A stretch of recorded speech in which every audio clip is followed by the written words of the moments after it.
What if the next global war does not begin in Europe, not in the Middle East, but in a tiny island surrounded by warships, missiles, submarines, and fighter jets? What if one single decision made in Beijing could crash the world economy in just 24 hours? And what if the United States, China, Japan, Taiwan, and the Philippines suddenly found themselves standing at the edge of a military confrontation nobody could stop? For years, the world believed Taiwan was only a political issue, but today, Taiwan has become the most dangerous military flashpoint on Earth. Chinese fighter jets now cross the Taiwan Strait almost daily. Chinese warships are surrounding the island more aggressively than ever. Satellite images reveal expanding missile bases along China's coastline. American aircraft carriers continue moving through the Indo-Pacific. Japan is preparing for scenarios that once sounded impossible. And behind all of this tension, there is one terrifying question. Is China preparing for something much bigger? Tonight, Professor Zhang breaks down the real military situation behind the headlines. Not propaganda,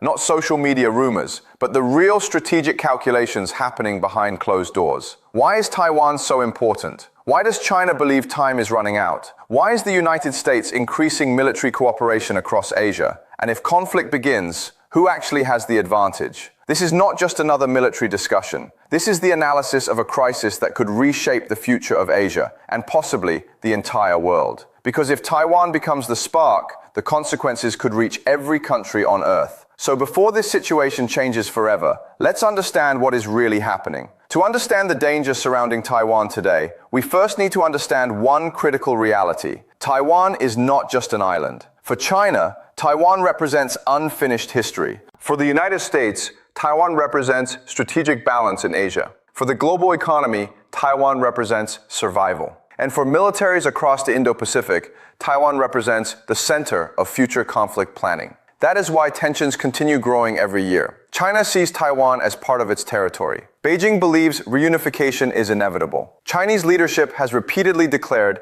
that outside interference will not stop what they call national reunification. But Taiwan operates differently. It has its own government, military, economy, and political system. And over time, more people in Taiwan have developed a separate identity from mainland China. This growing divide is exactly why tensions are becoming more dangerous. Years ago, many analysts believed China would simply wait. They assumed economic growth alone would slowly pull Taiwan closer to Beijing. But now, Chinese leaders appear increasingly concerned that time may not be on their side. Why? Because Taiwan is strengthening military ties with the United States. Because American arms sales continue increasing. Because regional alliances are becoming stronger. Because Japan is becoming more active in Indo-Pacific security.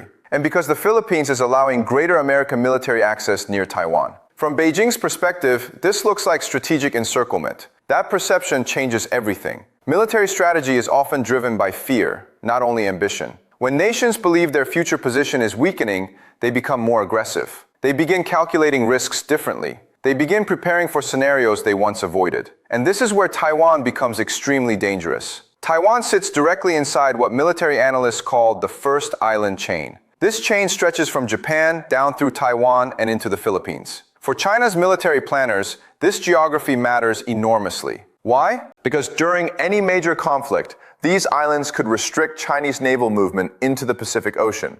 If hostile forces control this chain, China's access to wider ocean operations becomes far more difficult. That means Taiwan is not only symbolic, it is strategically critical. Control of Taiwan would dramatically expand China's military reach into the Pacific. It would affect naval power balance across Asia. It would reshape regional deterrence. And it could weaken American strategic positioning in the Indo-Pacific. This is exactly why military planners around the world constantly monitor the Taiwan Strait. And there is another reason Taiwan matters, a reason even more powerful than geography: technology. Taiwan produces some of the world's most advanced semiconductors. These tiny chips power smartphones, computers, satellites, missiles, fighter jets, artificial intelligence systems, and advanced military technology.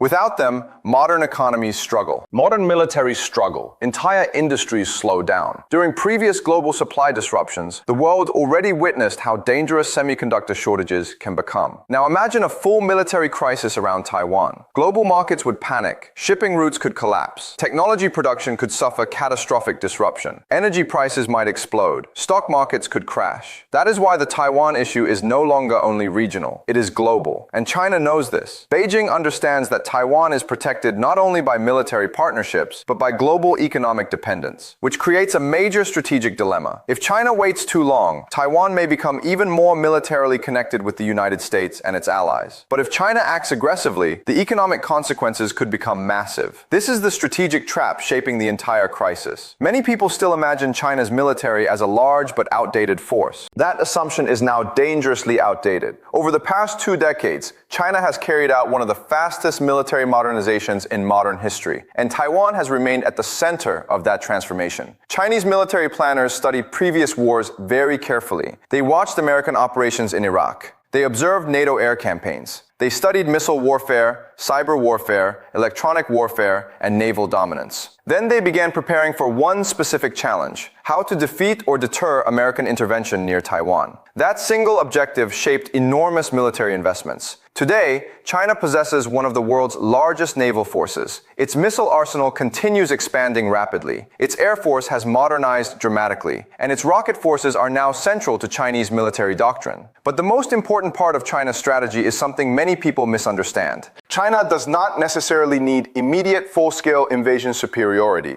Instead, Beijing may focus on making intervention too costly for opponents. This strategy is often connected to what analysts describe as anti-access and area denial capabilities. In simple terms, China aims to create an environment where enemy forces face extreme danger operating near Taiwan. That includes long-range anti-ship missiles, advanced air defense systems, submarine operations, cyber attacks, electronic warfare, mass drone operations, space-based targeting systems, and coordinated missile strikes. The goal is not only destruction, the goal is hesitation. If American commanders believe aircraft carriers face unacceptable risks, decision-making slows. If regional bases appear vulnerable, response times change. If communication systems become disrupted, coordination suffers. China understands that modern warfare is psychological as much as physical. This is why military exercises around Taiwan are becoming increasingly realistic. Chinese aircraft now simulate blockade operations. Warships rehearse encirclement patterns. Missile units conduct readiness drills. Air operations grow more complex. Each exercise sends multiple messages. To Taiwan,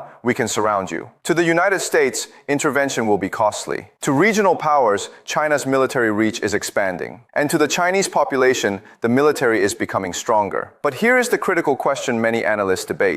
Is China preparing for invasion, or is China preparing for coercion? Those are not the same thing. An invasion would require massive logistical coordination, troop transport, air superiority, naval dominance, supply chains, amphibious operations, urban warfare readiness, and long-term occupation capability. That would be one of the most complex military operations in modern history. Taiwan's geography makes invasion incredibly difficult. Strong coastal defenses, mountainous terrain, dense urban zones, limited landing beaches, and potentially fierce resistance. Military planners know amphibious warfare is extremely dangerous. History repeatedly proves this. That is why some experts believe China may prefer pressure before invasion, blockades, economic coercion, cyber warfare, political destabilization, psychological pressure, gray zone operations. These tactics can weaken an opponent slowly without triggering immediate total war. And this is where the crisis becomes even more complicated, because Taiwan must prepare for every scenario simultaneously. Not just invasion, but blockade, cyber attacks, information warfare, infrastructure disruption, and economic pressure. This creates enormous strain. And while the world watches military drills on television, the real strategic battle may already be happening quietly behind the scenes. Now we arrive at the most important military question of all. Would the United States actually defend Taiwan in a real conflict? This question has shaped decades of strategic ambiguity. For years, American policy avoided giving a completely clear answer. Why? Because ambiguity itself can become deterrence. If China remains uncertain about American response, it may hesitate.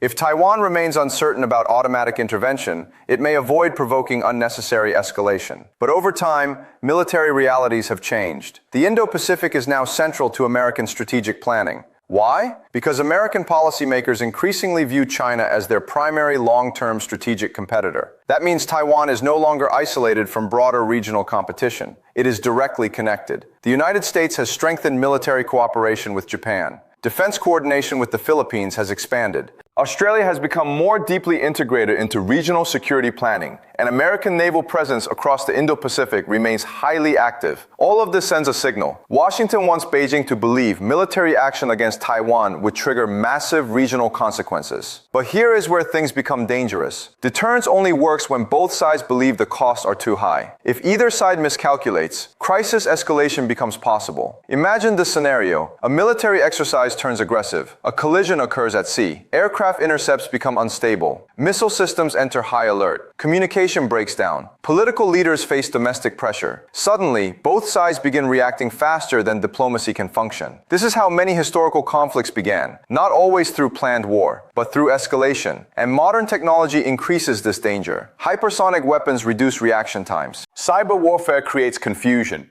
Space assets become targets. Artificial intelligence speeds battlefield analysis.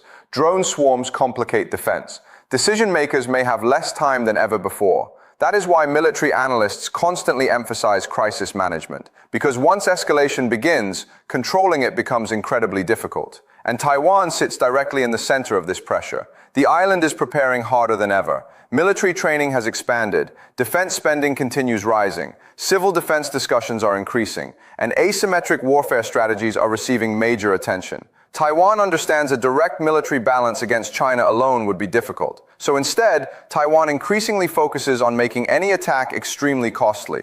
Mobile missile systems, drone warfare, coastal defense, urban resistance, distributed operations, reserve force expansion. The objective is survival, not necessarily immediate battlefield dominance. And this strategy mirrors lessons from modern warfare across the world. Smaller forces can still impose enormous costs, especially in urban and defensive environments, which means any conflict could become prolonged, unpredictable, and devastating. The military balance around Taiwan is changing faster than most people realize. China is increasing pressure from every direction. The United States is strengthening alliances across the Indo-Pacific. Taiwan is preparing for the possibility of blockade, cyber warfare, and military escalation. And while politicians continue making statements publicly, military planners are already studying scenarios that could change Asia forever. Because the next crisis may not begin with a formal declaration of war. It could begin with a naval interception, a missile test, a cyber attack, an accidental collision, or a military exercise that suddenly becomes real. And once escalation starts, controlling it may become impossible. Taiwan is no longer just a regional issue. It has become the center of global strategic competition. The question is no longer whether tensions are rising. The real question is, how far are major powers willing to go before someone finally backs down? And right now, nobody truly knows the answer.